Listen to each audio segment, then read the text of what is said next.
Merci mon aventure à la pointe de la technologie. Bienvenue sur cette chaîne où il se passe plein de choses, où on est interactif, où on répond aux questions nouveaux, non pas spécialement nouveaux, mais on va répondre à un abonné aujourd'hui, un abonné qui nous a posé une bonne question, auquel je n'ai pas pensé faire de vidéo. Et du coup, au lieu de lui écrire 3 pages dessus, je préfère te répondre, Julien, par une vidéo. Ce sera plus concret, c'est plus visible. Alors n'hésitez pas, surtout j'ai vu que tu avais mis le message il y a 3 semaines. 3 semaines, je suis désolé, mon pauvre. Je n'ai pas... Le système en fait de YouTube te met pas forcément toutes les notifications, donc en fait les notifications sur les anciennes vidéos, je les ai pas forcément.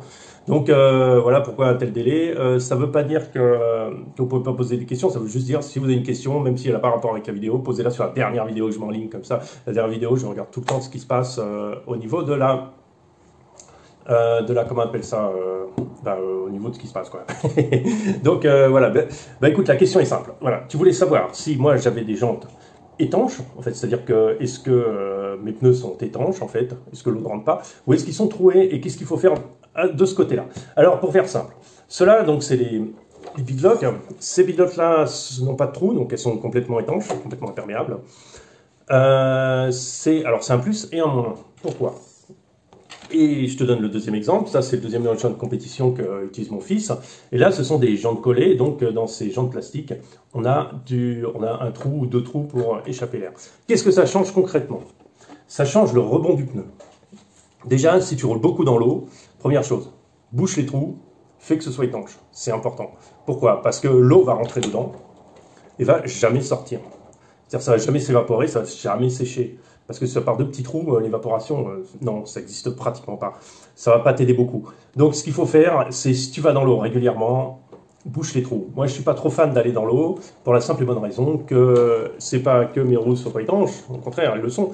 Mais c'est surtout que je suis pas fan parce que après, c'est tous les roulements qui en prennent plein la tronche et il faut tout contrôler après, parce que des fois, sur certains modèles relativement peu chers, on peut retrouver même de l'eau dans le pont. Donc, peut-être comme il y a une compétition fin de semaine, je ferai peut-être une vidéo comment préparer son véhicule plus ou moins pour rentrer dans l'eau et que faire. Pour l'instant, pour répondre à ta question claire et simple, quand tu as de l'air prisonnier dedans, avec une pression constante prisonnière, en fait, tu as un rebond différent. En fait, ton pneu ne se dégonfle pas plus que ça. Alors, c'est un plus comme un moins. C'est un plus quand tu as un véhicule plus lourd, bien sûr, parce que ça va aider comment on appelle ça, la mousse. Ça va aller en plus de la mousse, cette pression d'air qui est en plus. Tu peux éventuellement augmenter la pression, c'est faisable, jusqu'à un certain niveau. Tu peux l'augmenter en prenant une seringue avec l'aiguille. Et en fait, tu vas injecter de l'air en perçant des trous dans ton pneu. L'air ne s'échappera pas en condition qu'il n'y ait pas une énorme pression. De toute façon, tu n'arriveras pas à mettre beaucoup de pression. Mais ça te permettra, si tu veux, d'ajuster plus ou moins ta pression. Bon, ça, c'est vraiment dans les cas spéciaux. Donc, mais ça marche. Avec une seringue, tu auras un filtre de l'air en faisant des trous dans ton pneu. Ça ne va absolument pas détruire ton pneu. Le trou est tellement petit que ça ne va pas gêner, que ça va se reboucher avec la pression de toute façon et que ton air ne va pas s'échapper. Voilà. Donc, de ce côté-là, c'est un rebond différent. Moi, ce que je préconise, moi, personnellement, je pense que les jantes qui ont des trous comme ceux-là, qui sont collés, en fait, qui ont des trous d'origine, en fait, j'aurais tendance à les laisser si tu ne roules pas tant dans l'eau que ça. Parce que le rebond va être complètement différent. Le pneu va plus s'écraser puisque cette pression va se vider. N'agrandissez pas les trous, laissez comme c'est des ingénieurs qui ont travaillé dessus, il y a eu des essais qui ont été faits, des essais qui sont hors de nos compétences, enfin hors de ce que nous, voilà. Après, ils sont obligés de s'étalonner sur des poids standards de véhicules. C'est-à-dire peut-être que c'est étalonné sur 3 kg, c'est dommage, on aurait aimé le savoir, mais peut-être c'est étalonné sur 3,5 kg ou 4 kg ou 2 kg. Alors du coup, comment on appelle ça? Moi, je le laisserai tel que c'est. Ce qu'il y a, c'est si tu roules pas dans l'eau. Parce que si tu roules dans l'eau, en fait, ce qui se passe, c'est que ton pneu va s'écraser. Ok. Il s'écrase, mais après, il revient. Donc, il aspire l'air. Et si tu es dans l'eau, qu'est-ce qui se passe? Il aspire pas de l'air. Il aspire de la flotte. Et puis, il pompe, et après, ta roue, elle fait 600 grammes.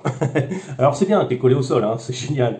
Mais après, je t'explique pas les dégâts que ça fait au niveau intérieur, au niveau de ta mousse. Ça m'est arrivé sur les Deep Woods, il y a une petite année, et ça m'a bousillé complètement les mousses à l'intérieur. Je dû décoller, changer les mousses et tout. Donc ça fait un dégât monstrueux. Voilà, parce que en fait, ça ne sèche jamais.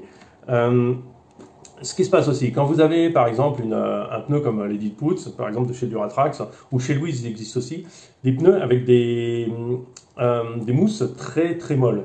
Ben, qu'est-ce qui se passe? Bah, en fait, si votre véhicule est un peu plus lourd, en fait, ça va être un problème parce qu'il va trop s'affaler sur les pneus et ça, c'est pas bon. Donc, ce qu'il va falloir faire, c'est effectivement, là, dans ce cas-là, préférer de boucher les trous et voire d'essayer d'augmenter un petit peu la pression à l'intérieur pour avoir une pression supérieure qui va venir en plus soutenir comment on appelle ça, la mousse, qui va aider la mousse en plus à être soutenue. Voilà, pour les performances, je pense honnêtement que c'est mieux d'avoir un système avec des trous. Honnêtement. C'est parce que la déformation est carrément différente et ça reste plus ou moins limité, malgré que ça marche très très bien. Ça, c'est mon avis. D'autres pourront compléter par l'avis qu'ils veulent. Voilà, écoute, j'espère avoir répondu à ta question. Donc la réponse, c'est vaguement, ça dépend ce que tu fais. Si tu fais vraiment du franchissement sur du sec, laisse les trous et préconise qu'il y ait des trous d'évacuation d'air.